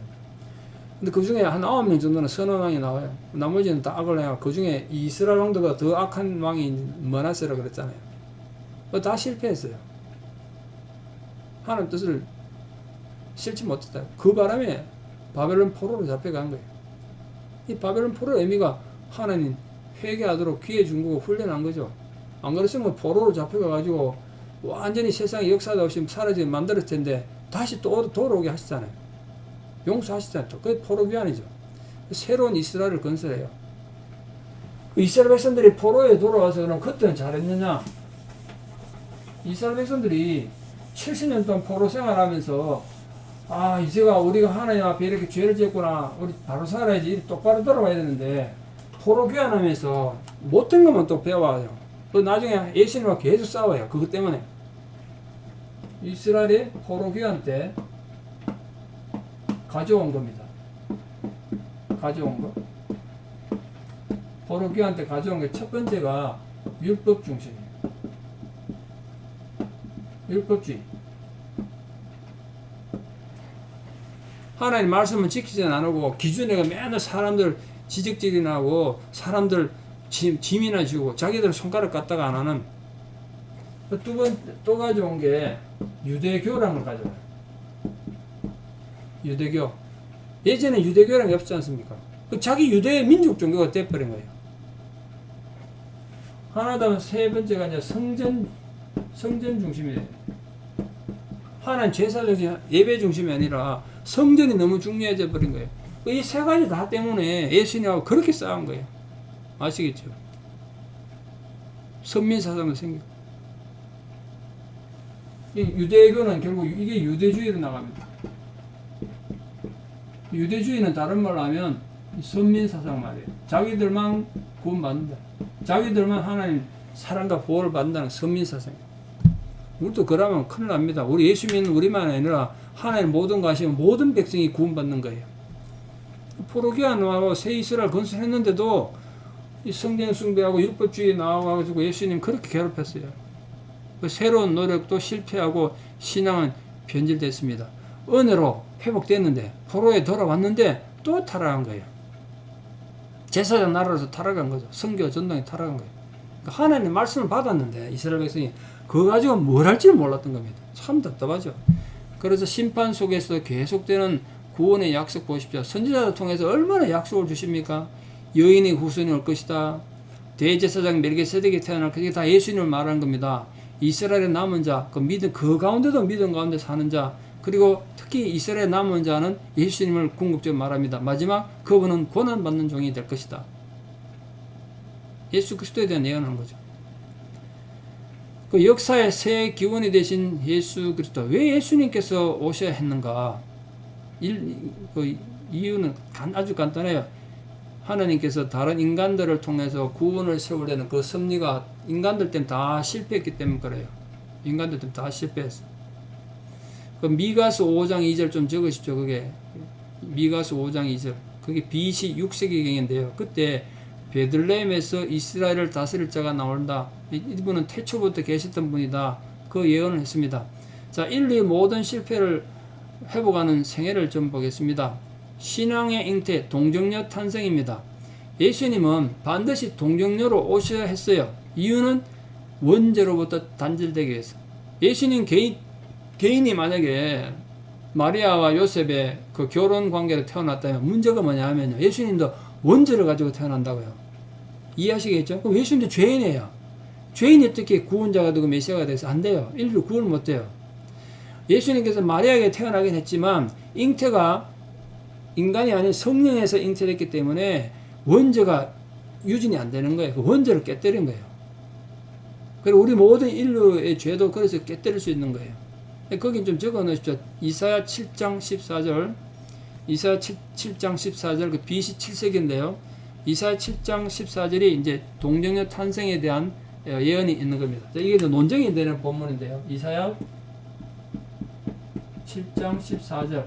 그게 보면 원문은 어떻게 되냐면요. 한 여인이 아들을 낳을 것이다. 그게 징조다. 여자가 애 낳는 게 징조입니까? 시집가면 애 다 낳잖아요. 그러니까 이 여인을 어떻게 해석하냐가 이 단어가 여러 가지 되는데 이때 이거는 여인이 아니다. 이건 처녀로 해석한 거예요. 처녀가 아들 낳아야 징조가 되죠. 그래서 우리는 처녀가 아들 낳으리니 징조가 되고 이름이 임마누엘이라 할 것이다. 여기 임마누엘이 여기 등장해요. 하나님이 우리와 함께 한다. 근데 예수님은 광야의 시험을 당하시죠. 근데 광야의 시험을 이기셨어요. 아담은 사단의 시험을 실패했지만 예수님은 그걸 극복하셨어요. 여러분, 선악과는 배고파 먹은 게 아니잖아요. 중요한 얘기입니다. 배가 고파 먹은 거 아니에요. 그러나 예수님은 40일 동안 금식기도 하신 후에 줄이셨지만 그 유혹을 이기셨어요. 십자가 고난, 당하셨잖아요.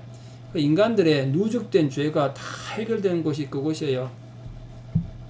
여러분, 예수님이 십자가에 달린 시간이 한 6시간 정도 안 되거든요.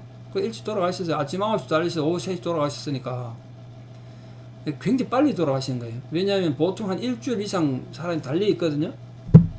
어떤 분 신학생 그렇게 해석하더라고요. 인간의 죄가 워낙 독해가지고 그 죄를 뒤집어 쓰셔서 빨리 돌아가셨다고 그러는데, 그 썰개탄 포도주 그건 진통 효과겠다는데 그걸 다 거부하시고 인간의 모든 죄를 온몸에 받으시면서 그렇게 돌아가셨어요. 그 바람에 우리의 죄가 없어지는 근거가 되신 거죠. 예수님이 그렇게 제물이 되신 거죠. 부활의 승리를 이루셨습니다. 인간의 숙명인 죽음의 독소, 아담이 죽는다고 해도 죽었잖아요. 그 죽음을 살리는 부활의 생명을 가져오신 거죠. 그래서 생명나무 실과로 오셨던 분이 누구라고? 예수님이에요. 지난번 말씀드렸습니다. 인간이 죄 문제는 해결되지 못하고 구원받지 못한 상태에서 생명나무를 먹으면 죄인으로 영원히 사는 거잖아요. 그건 복이 아니죠. 죄 문제를 해결한 뒤에 생명나무를 먹어야 돼요. 그래서 에덴 동산에 원래 있었던 생명나무가 누구라고요? 그 예수님이 있었다. 이제는 우리가 생명나무를 먹어도 되는 거예요. 이유는 죄를 해결할 수 있는 방법을 가졌으니까. 내가 해결하는 게 아니라 예수님이 해결해 주셨어요. 십자가에서. 그러니까 저와 여러분이 이제는 생명나무를 먹고 영생할 수 있고 또 해도 되는 이유가 된 거죠.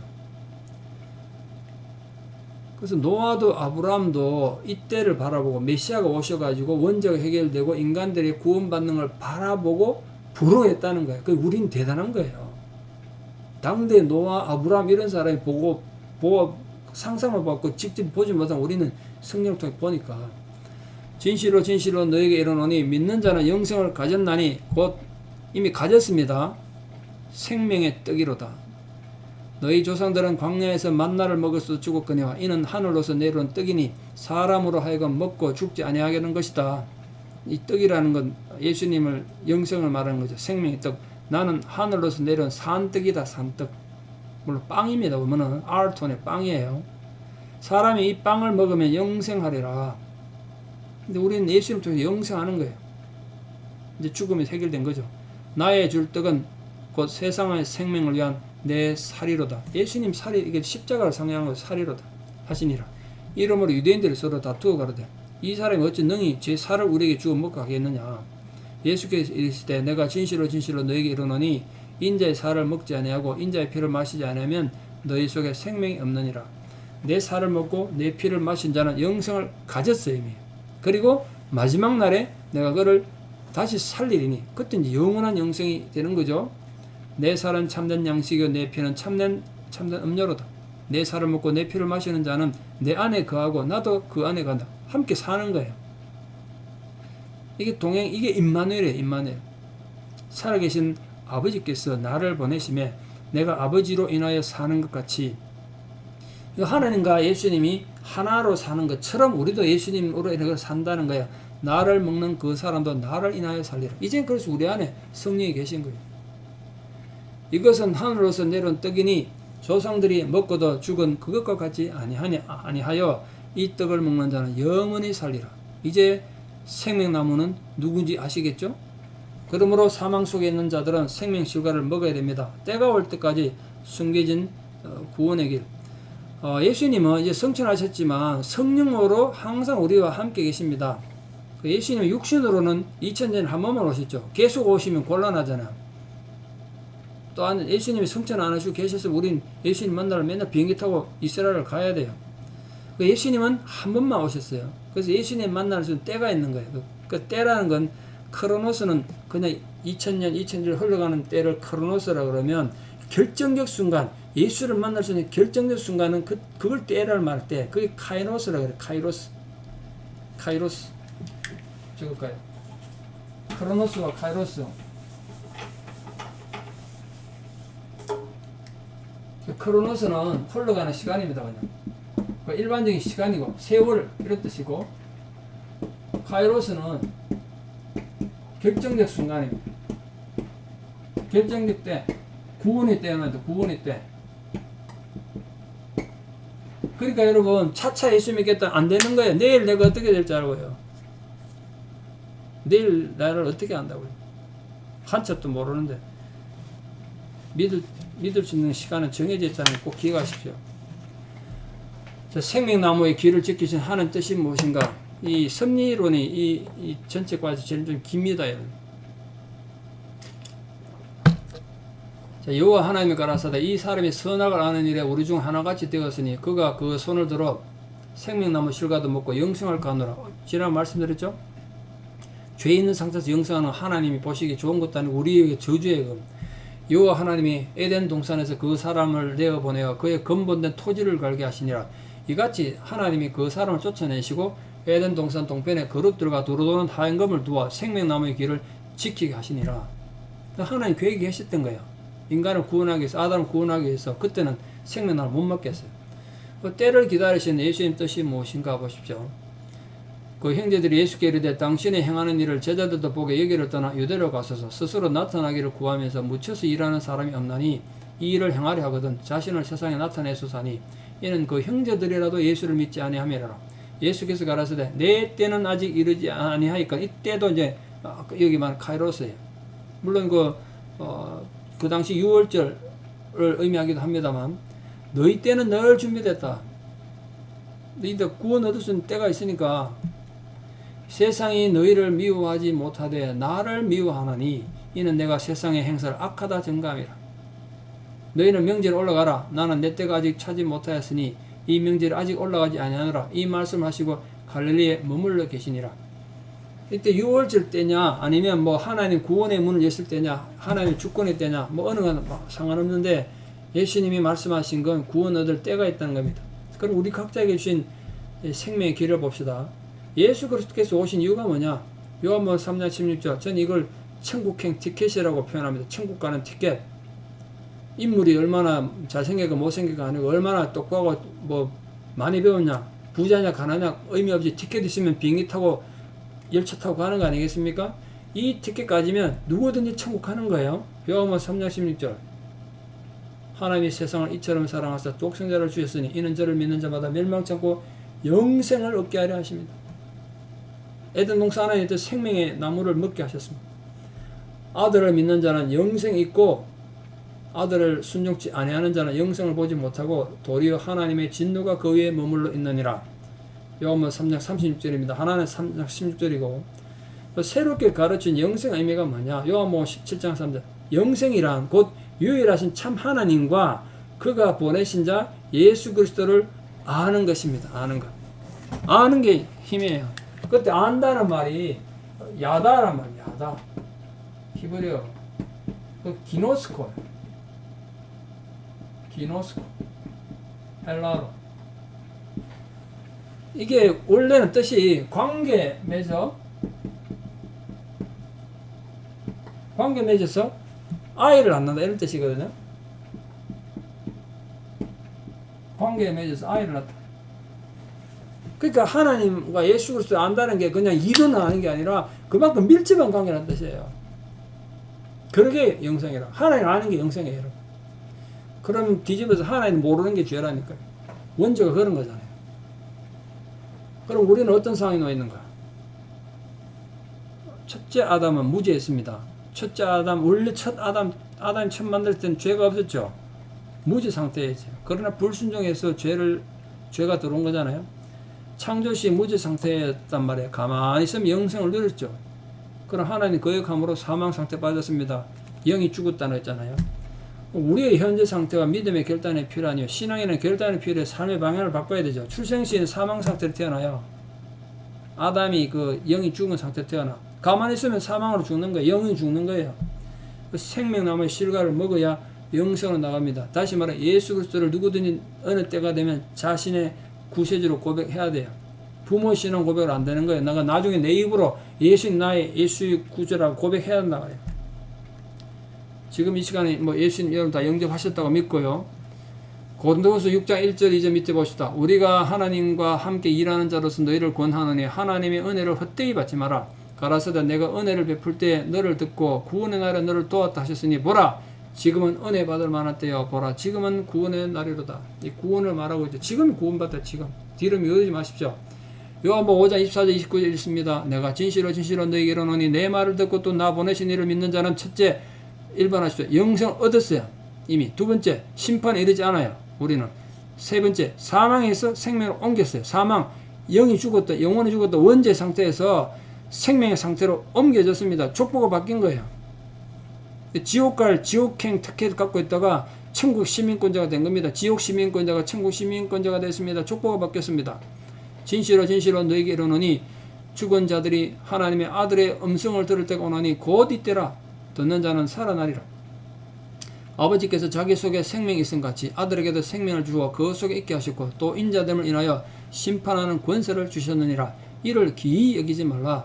무덤 속에 있는 자가 다 그의 음성을 들을 때가 오나니 선한 일을 행한 자는 생명의 부활로 악한 일을 행한 자는 심판의 부활로 나으리라. 죄인도 부활해요. 부활은 신앙이면 하는 거 아니에요. 그건 다르죠. 신앙인은 천국 가는 생명의 부활로, 악인들은 심판받게 있어.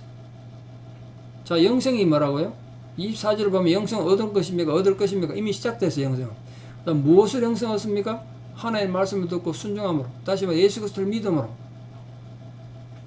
말씀을 듣고 순종하고 예수 그리스도를 믿음으로. 완전한 영생은 언제 일어납니까? 이건 미래형이죠.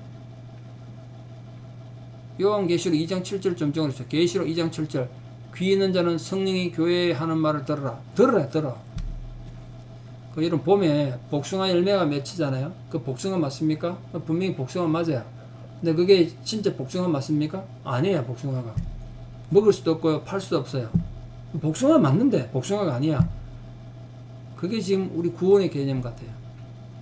예수님부터 우리 구원 왔는데 완성이 아닌 거죠. 아직 완성이 아니야. 그 선이 무엇인가? 하나님의 말씀을 순종하는 게 선입니다. 사단의 말은 아무리 멋있어 보여도 그 순종하면 악이에요. 결국 선악의 문제는 하나님 말씀의 순종의 문제라는 것. 선악의 문제는 하나님 말씀의 순종의 문제다. 주님 말씀만의 능력이고 생명의 권한임을 믿고 따르는 분들 되기 바랍니다. 자, 4가 이제 구원론 가겠습니다. 구원은 조금 짧으니까 빨리 좀 끝내겠습니다.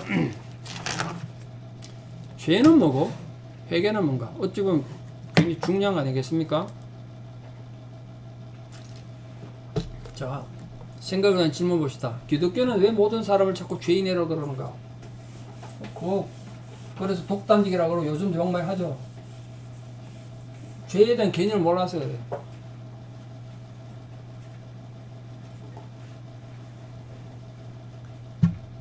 하나님 앞에서 가장 큰 죄가 어떤 죄인가? 큰 죄, 작은 죄 있긴 있어요. 이따 봅시다. 아담의 죄가 모든 사람에게 영향 미친다는 건 너무 심한 거 아니냐? 저도 한때 그런 생각했는데 그게 인간의 운명이에요. 어떡하겠어요? 착하고 선하게 살아가는 사람이 있는데 이 질문 정말 많이 받거든요. 예수 안 믿어도 너무 착한 사람이 있다는 거야. 그런 사람 천국 가야 되지 않냐? 근데 여러분 정말 착한 사람이라는 개념이 뭡니까? 그 기준이 뭡니까? 누가 착한 사람 기준을 세웠습니까? 이따 볼 거예요. 나쁜 죄를 지어도 무조건 회개만 하면 용서받는 건가? 이것도 참 심각한 문제예요. 입으로 회개합니다. 그리고 또 죄죠. 그럼 용서받는가? 진정한 회개는 뭔가? 하나님의 아들이 십자가에 달려 비참하게 죽어야 될 이유가 뭔가? 그걸 부정하기 때문에 신이 어떻게 죽냐? 그래서 통일과 같은 종교가 이단에 생겼습니다. 예수님이 오시기 전 구약시대는 어떻게 죄를 씻었는가? 자, 죄가 뭐냐? 죄의 원래 뜻은 뭐냐? 히브리어로 하타트, 헤라어로 하마르티아인데요. 뜻은 똑같아요. 화살이 관역을 빗나가는 겁니다. 화살이 관역을 빗나가는 거. 내가 여기서 화살을 쏘았거든요. 관역이 이렇게 있습니다. 관역이 여기가 딱 이렇게 맞아야 되는데 관역이 이렇게 엉뚱하게 맞았어. 이 관역을 빗나간 것, 이게 죄라는 거예요. 그러니까 이 관역이 하나님의 뜻이죠. 하나님의 섭리예요. 이 하나님의 뜻에 따라 맞춰 살아가야 되는데 엉뚱하게 살았다. 이게 죄라는 거예요. 죄. 이 빗나가는 거, 이게 죄. 하나님 뜻을 어기는 거죠.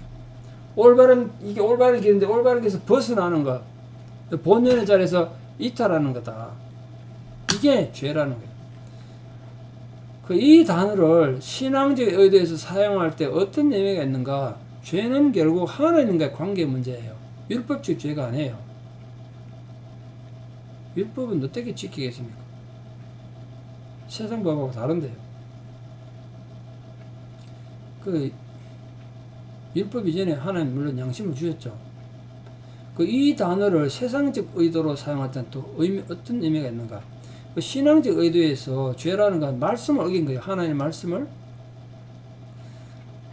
그 여러분 그 세상적으로 죄라는 건 뭐죠? 법을 어긴 거, 이제 관습법을 어긴 거. 그렇잖아요. 그래서 율법 이전에 하나님께서 양심이라는 걸 줬는데 칸트는 순수 이상 비판에서 인간의 양심이란 하늘의 별처럼 분명히 빛나기 때문에 누구도 양심을 어길 수 없다고 말했습니다만 사실 뭐 그것도 안 맞죠. 그 양심이 하나님의 법을 다 나타낼 수는 없지만 어느 정도 나타내는 건 맞죠. 근데 양심이 화인 맞는다죠. 화인. 불도장 맞으면 그 세포가 죽어서 감각이 없듯이 하나님 말씀이 전혀 안 느껴지는 거예요. 근데 그 말씀이 우리 안에 돌아서 죽었던 그 양심을 되살아나요. 그래서 하나님을 알게 되죠. 그래서 사람이 말씀을 만나서 말씀을 통해서 우리가 성경만 이유가 말씀을 통해 하나님을 알자는 거 아니에요. 하나님을 알게 되면 뭘 알게 되냐면요. 자, 여러분 신앙의 원리가 굉장히 중요한데요. 상징적으로 하나님 여기 이게 하나님이라 칩시다. 그 앞에서 내가 서 있어요.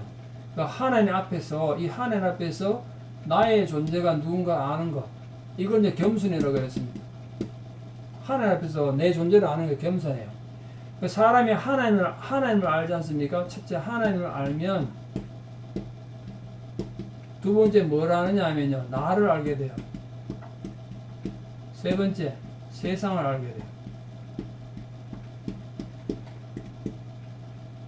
그럼 결론적으로 삶의 방법을 알게 된다고요.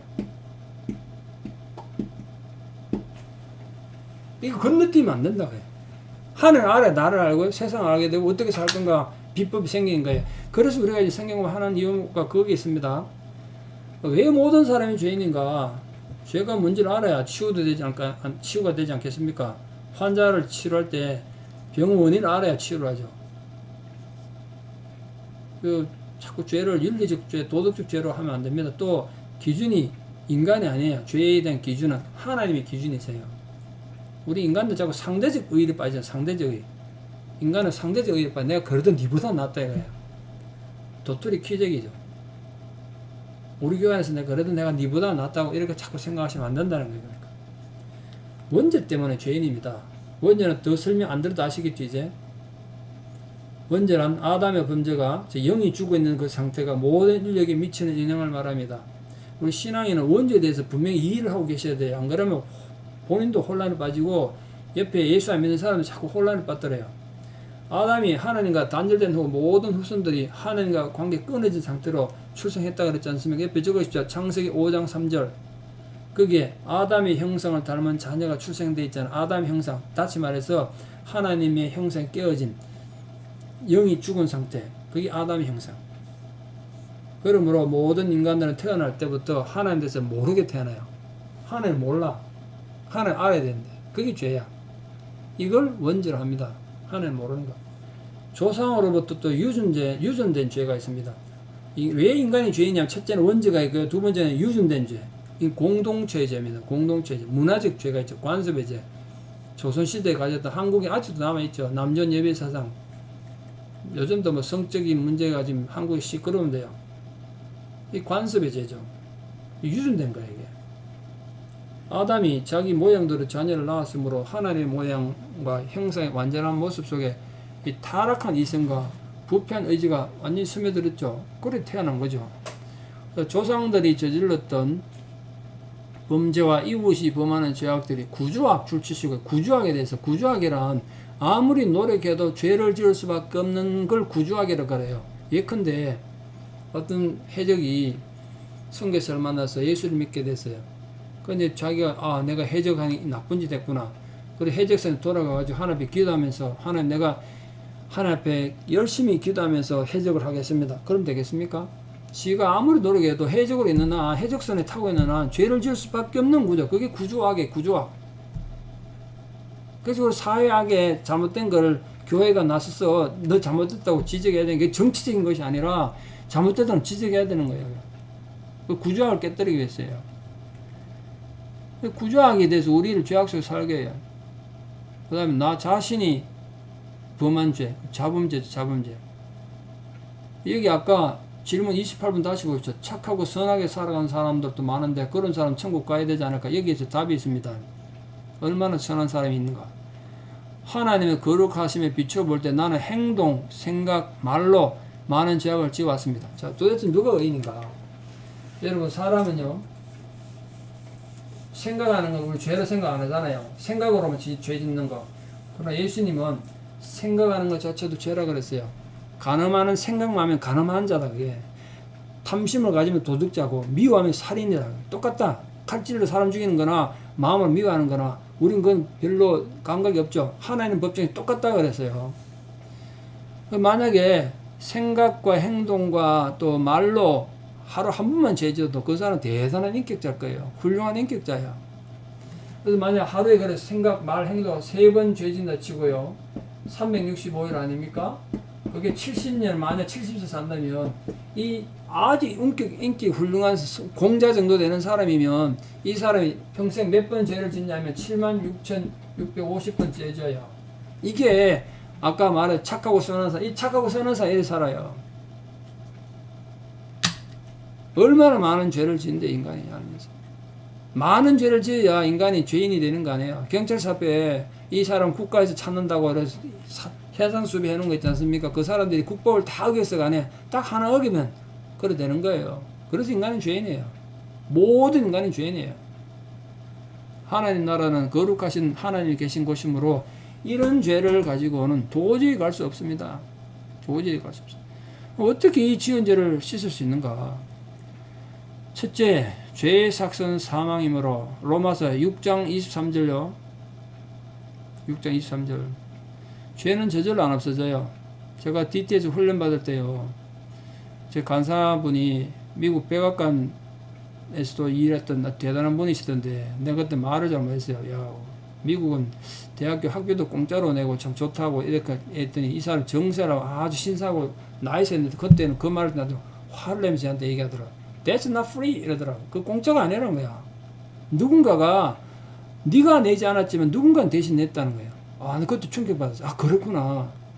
우리 한국 사람들 미국 와가지고 공짜 너무 밝히지 마십시오. 공짜가 아니에요. 우리가 안 냈을 뿐이 누군가 대신 냈다는 거예요. 죄에 대한 대가가 그런 거예요. 죄는 내가 지었는데 내가 해결을 못해요. 누군가가 대신 내가 지은 죄를 대가를 지불했다고요. 죄의 삭은 사망인데 죄 씻는 건 쉬운 일이 아니에요. 하나님께서는 우리를 사랑하심으로 3가지의 경로를 통해서 죄를 완전히 해결해 주십니다. 그 3가지란 첫째, 내 회개가 있어야 돼요. 회개가 없으면요 저절로 없어지잖아요. 죄가. 두 번째, 예수님 속죄와 하나님께서 네 죄가 사해졌다고 사죄 선포하는 걸로 없어지는 거예요. 첫째, 내가 스스로 회개해야 돼요. 회개의 말뜻이 뭐냐면요 히브리어로 숲이고 헬라어로 나함인데 돌아선다는 뜻이에요. 돌아선다. 단어가 원뜻이 방향을 바꾼다는 뜻이에요. 내가 지금 동쪽으로 가야 되는데 서쪽으로 차를 잘못 탔어. 그럼 내가 잘못 탔네. 앞으로 열심히 살아야지. 그럼 계속 가면 점점 멀어지는 거야. 톨게이트에서 빨리 내려서 돌아가는 것. 그게 회개예요. 자신이 걸어가던 길이 잘못되었음을 뉘우치고 방향을 바꾸는 것이 회개예요.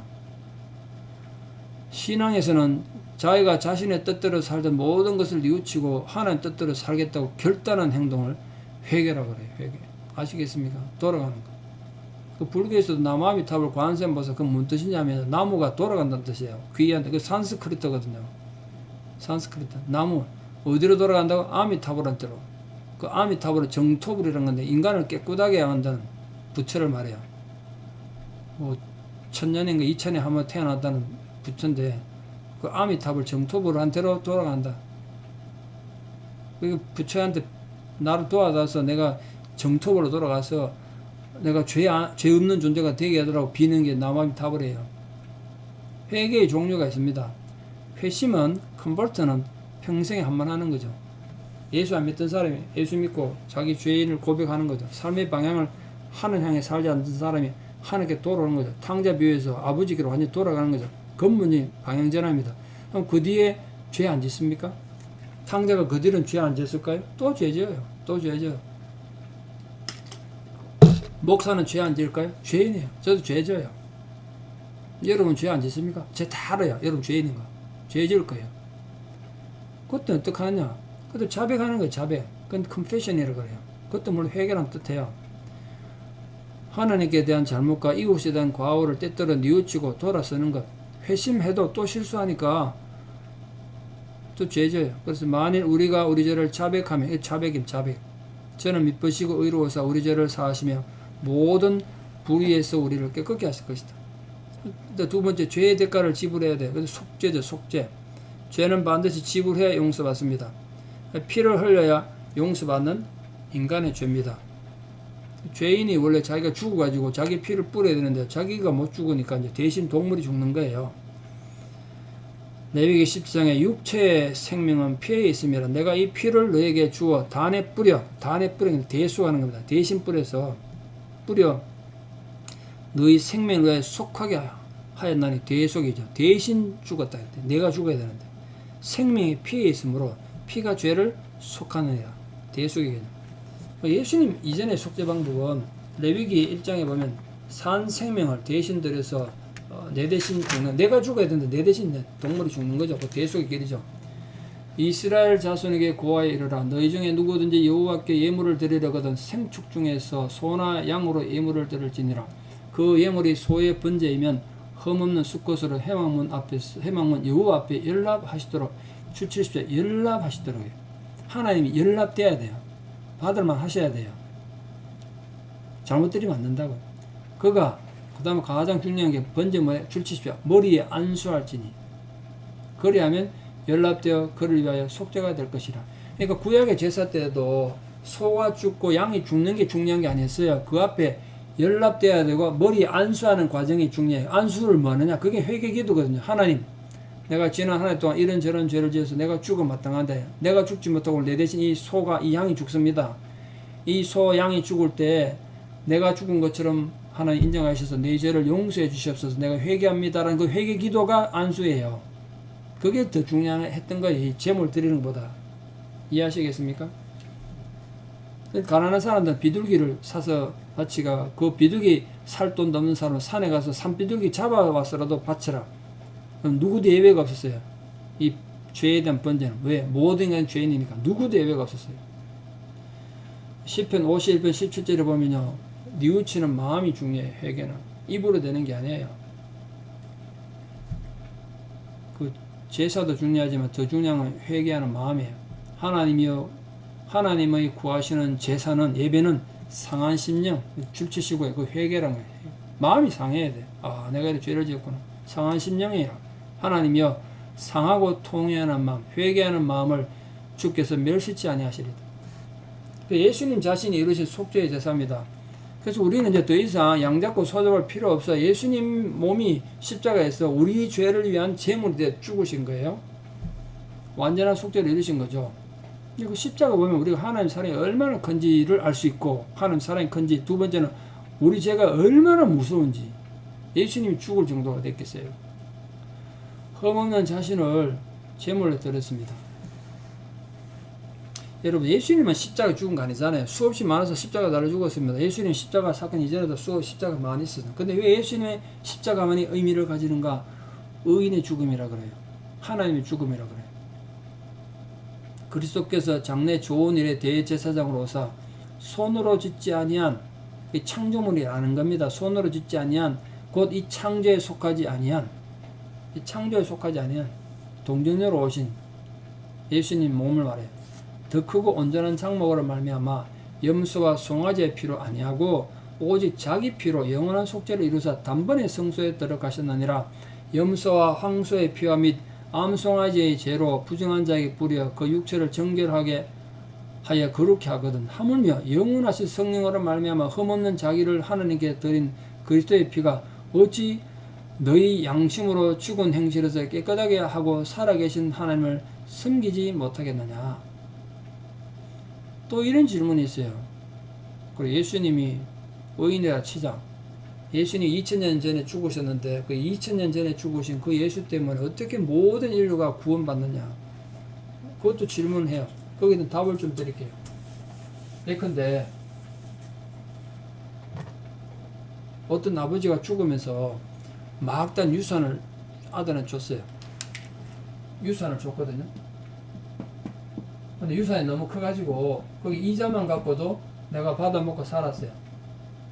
이게 아버지가 나에게 줬단 말이에요. 내가 이 아버지로부터 받은 이자도 다 못 쓰고 죽으면 또 내 아들에게 또 내 자식에게 이거 물려줬어요. 그럼 이자만 가는 거죠. 이런 식으로 간다니까요.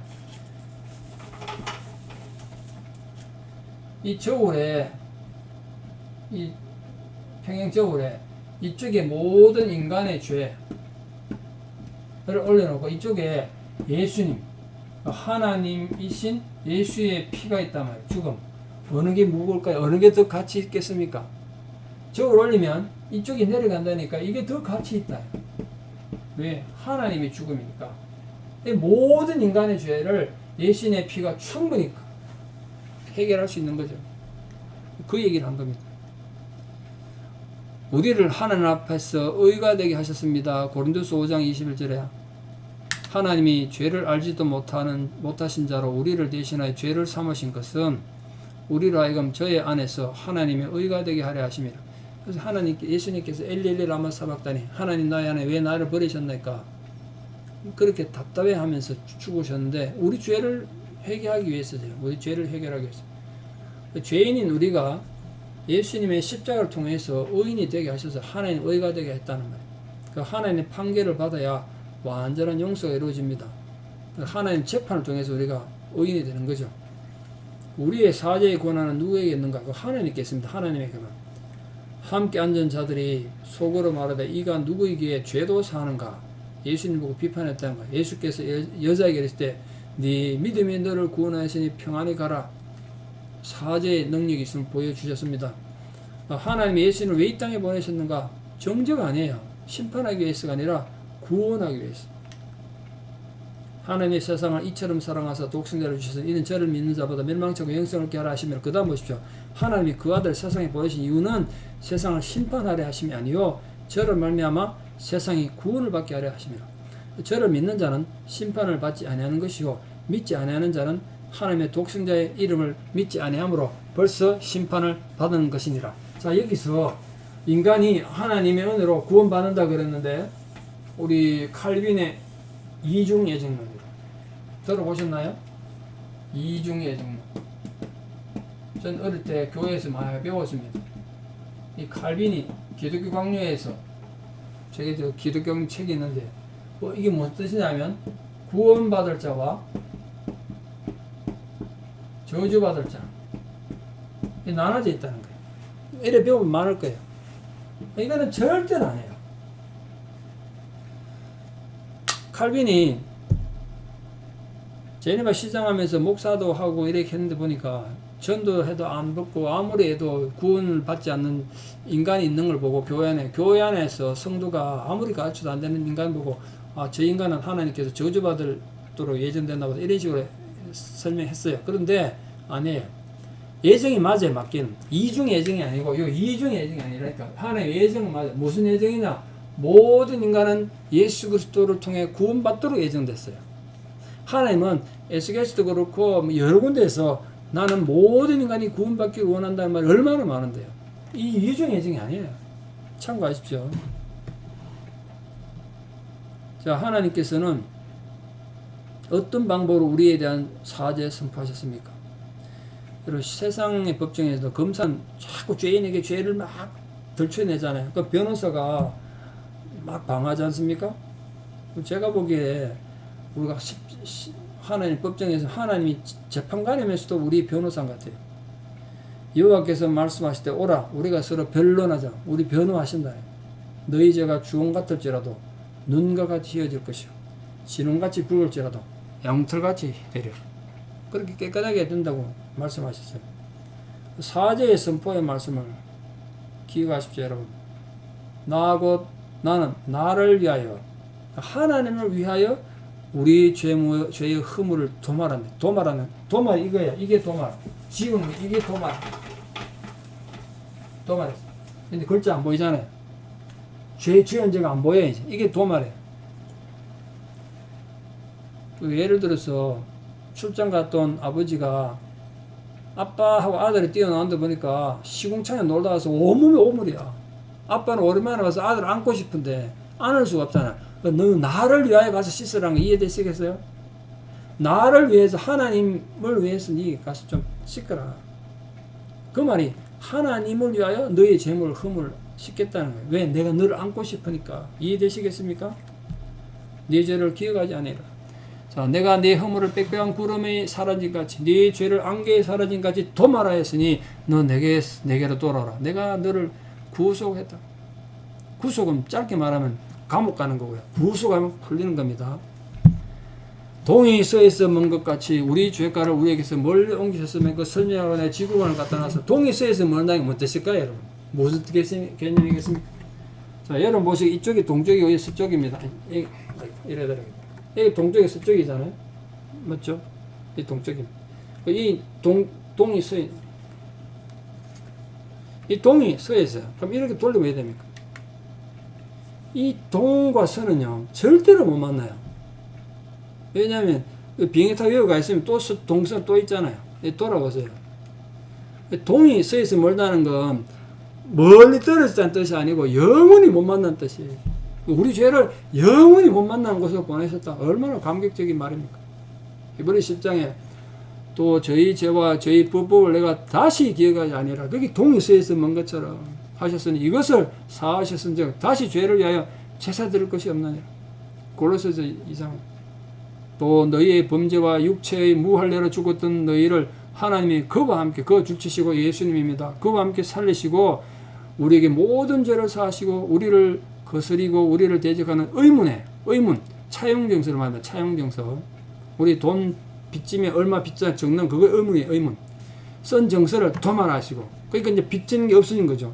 없애버렸으니까. 도말하시고 제하여 버리사 십자가에 못 박으시고 정사와 권세를 벗어버려. 정사와 권세는 우리를 억압하는 이 세상의 권력을 말합니다. 사단의 권력을 그걸 벗어버려 밝게 드러내시고 십자가로 승리하셨느니라.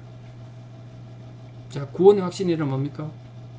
자신의 죄 때문에 스스로의 능력으로는 하나님 나라에 갈 수가 없음을 깨닫고 자신의 죄를 뉘우침으로 시작합니다. 그 회개가 없으면요, 구원의 확신이 없어요.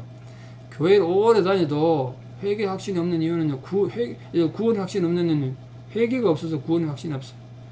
두 번째, 예수님의 십자가에 죽으심으로 나의 해결할 수 없던 모든 죄가 씻어졌음을 마음에 믿으면 구원을 얻습니다. 로마서 10장 9절. 네가 만일 네 입으로 예수를 주로 시인하며 또 하나님께서 그를 죽은 자 가운데서 살리신 것을 네 마음에 믿으면 구원을 얻으리라. 이 모든 용서가 영원히 변함없는 하나님 말씀에 근거하고 있음을 의심하지 않아야 됩니다. 베드로서 1장. 그러므로 모든 육체는 풀과 같고 그 모든 영광이 풀의 꽃과 같으니 풀은 마르고 꽃은 떨어지되 오직 주의 말씀은 세세토록 있도다 하였으니 너희에게 전한 복음이 곧 이 말씀이다. 이걸 믿어야 구원받습니다. 네 번째로, 구원의 확신이 있는 사람은 자신의 신앙을 입으로 고백하여 회중 앞에서 세례를 받고 정식 가족이 되는 거죠. 자, 이 모든 과정이 성령의 도우심이 아니면 불가능합니다. 고린도 12장 3절. 성령이 지금 어디 있습니까? 성령이. 여기 답이 있어요. 그러므로 내가 너희에게 알게 하노니 하나님의 영으로 말하는 자는 누구든지 예수를 저주할 자라 하지 않고 성령이 아니거든요. 누구든지 예수를 주시라 할 수 없느니라. 여러분 예수님이 나의 주로 믿습니까? 그러면 성령이 여러분 안에 있음을 믿으십시오. 내가 예수가 믿어지는 건 내 이성을 믿는 것이 아니라 내 안에 계신 성령이 믿게 하신 것입니다. 성령의 선물입니다. 성령 우리 안에 내주하십니다.